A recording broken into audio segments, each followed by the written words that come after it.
से लेकर उत्तर भारत तक, दक्षिण में दक्षिण हिंदी, दक्षिण से दक्कनी कहते हैं, और उत्तर भारत में पाली, प्राकृत, अपभ्रंश जो 3 देसी भाषाएं थीं, उन्हीं से धीरे धीरे हिंदी बन रही थी। पर क्योंकि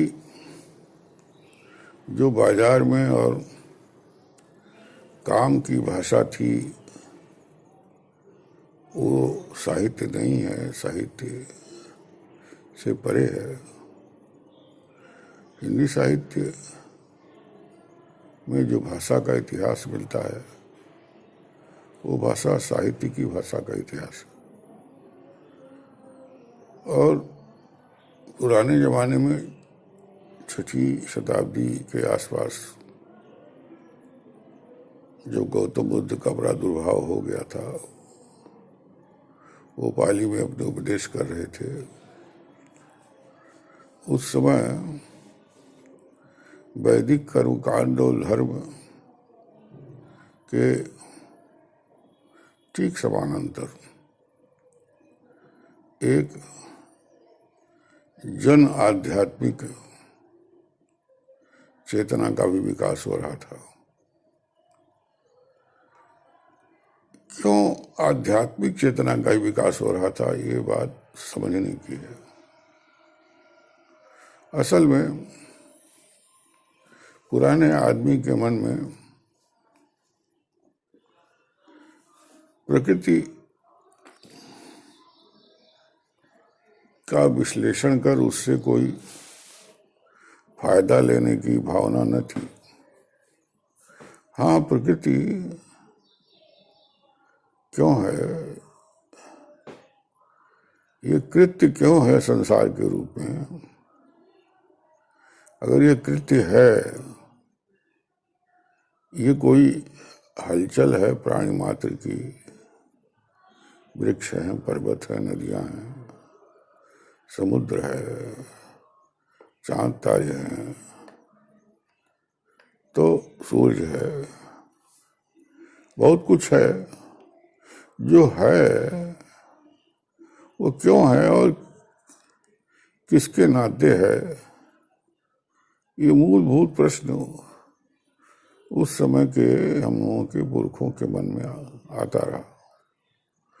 वो इस फेर में नहीं थे कि पानी है तो पानी को तोड़ा जाए तो क्या क्या गैस इसमें है, या पेड़ को काट करके पत्तियों को देखा जाए तो इसमें कौन सा तत्व है, क्लोरोफिल है, या नमक में क्या है,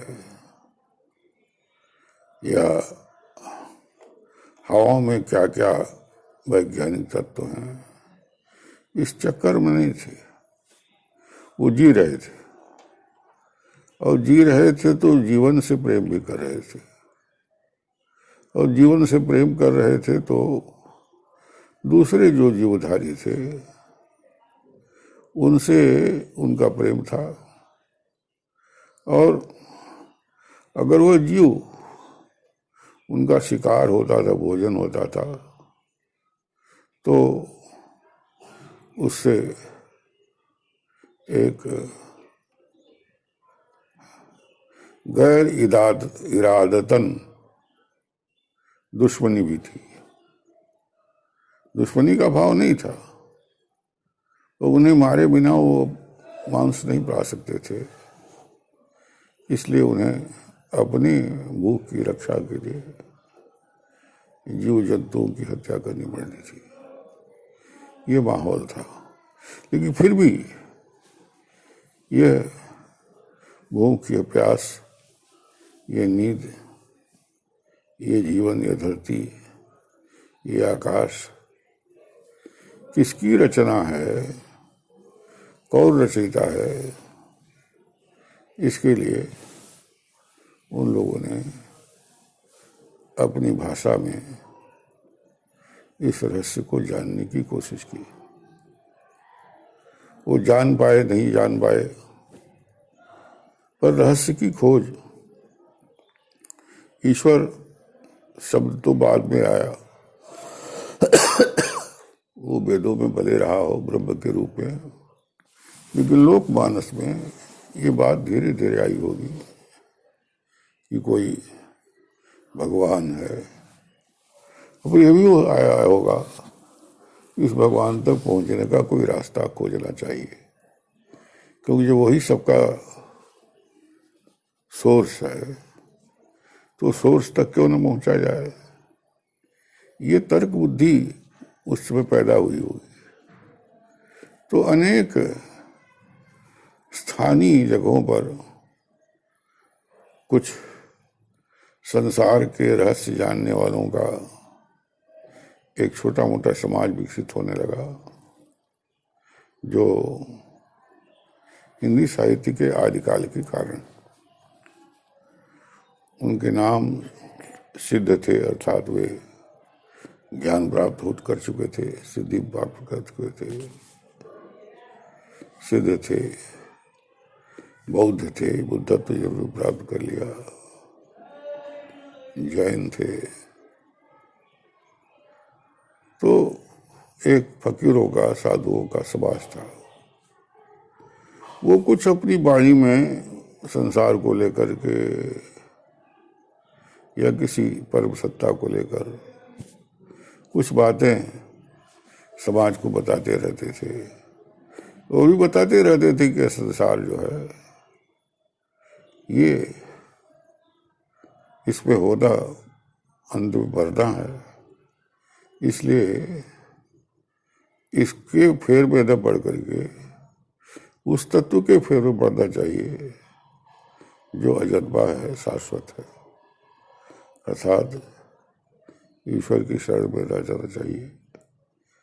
तो ये बात पैदा हुई और उनके जो वचन हैं, उन वचनों से ही पहले हिंदी साहित्य का आरंभ माना जाता है।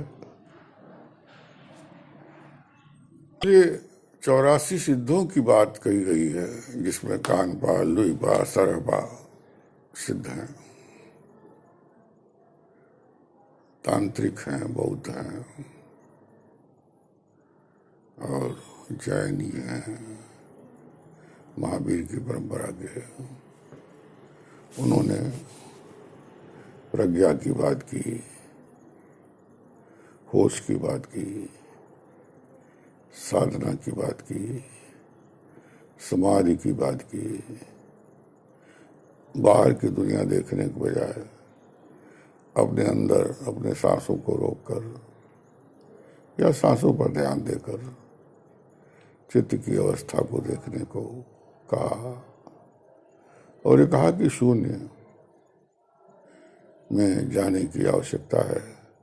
उस शून्य में जो निर्वाण है, परम शांति है, उसी परम शांति के भीतर कहीं वो तत्वबोध होगा, वो प्रज्ञा प्राप्त होगी, जिस प्रज्ञा से परमात्मा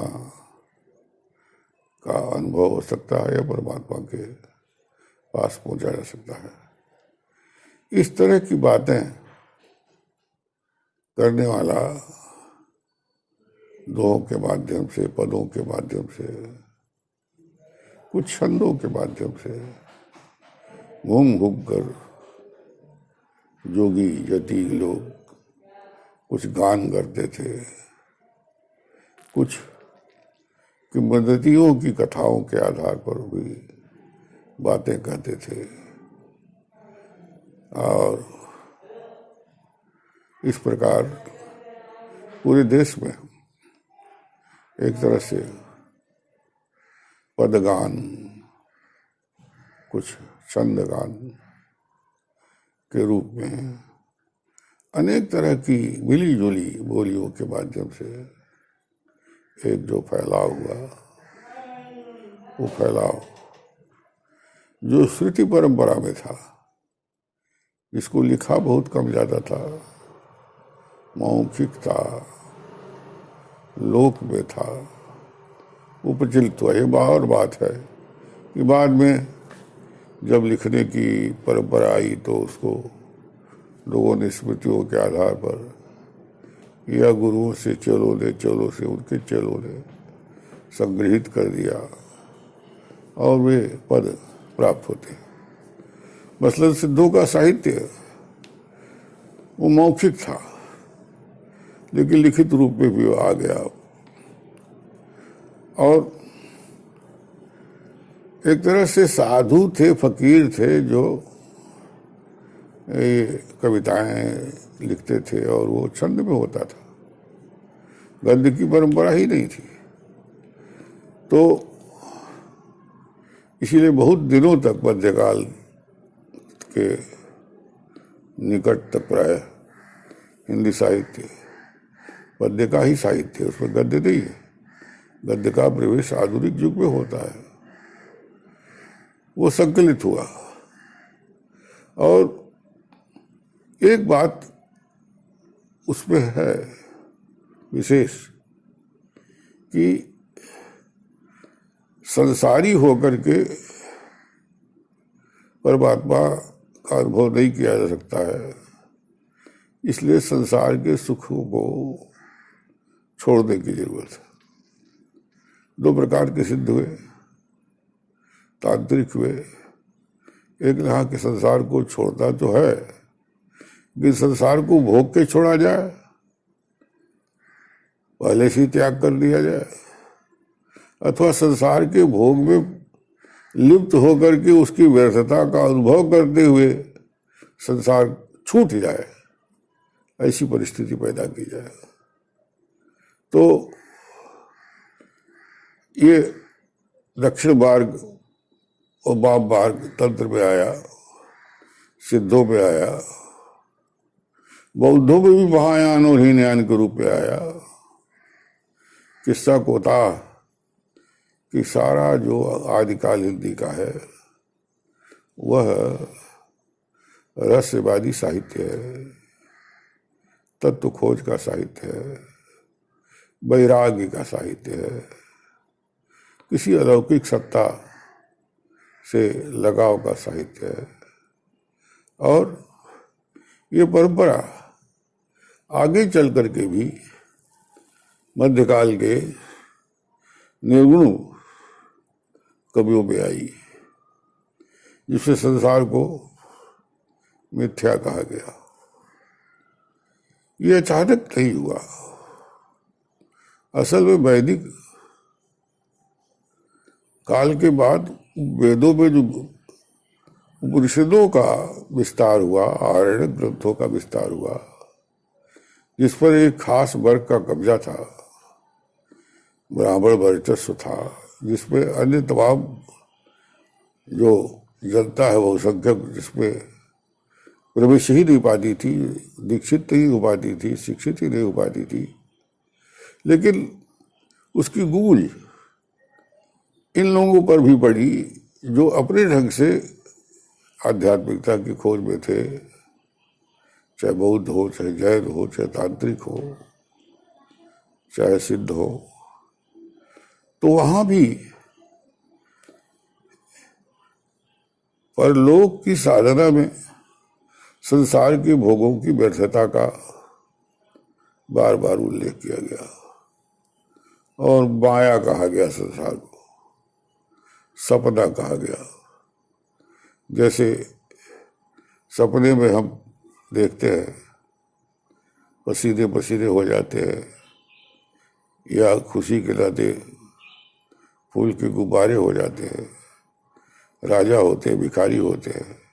जब तक सपना चलता है तब तक वो सत्य प्रतीत होता है, उसके सुख दुख का अनुभव भी होता है। वैसे ही तत्वदर्शी महर्षियों ने वेदों के काल में भी, वेद के अंगों के काल में भी, और लौकिक सामान्य जनता में सिद्धों, बौद्धों, तांत्रिकों, आज की दुनिया में भी ये महसूस किया गया, लोगों ने किया कि संसार के भोग सपने के समान, सपने के भोग है। फर्क यह है कि वह सपने नींद के सपने होते हैं, यहाँ जागृत अवस्था के सपने के रूप में हम बाल बच्चों का सुख, परिवार का सुख, धन दौलत का सुख, स्त्री पुरुष प्रेम का सुख प्राप्त करते हैं और उसमें डूबे रहते हैं, लिप्त रहते हैं, मोह माया में लगे रहते हैं।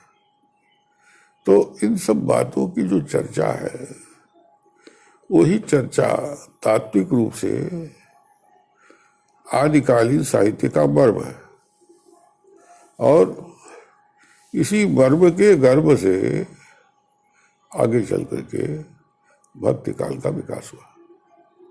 आज इतना ही।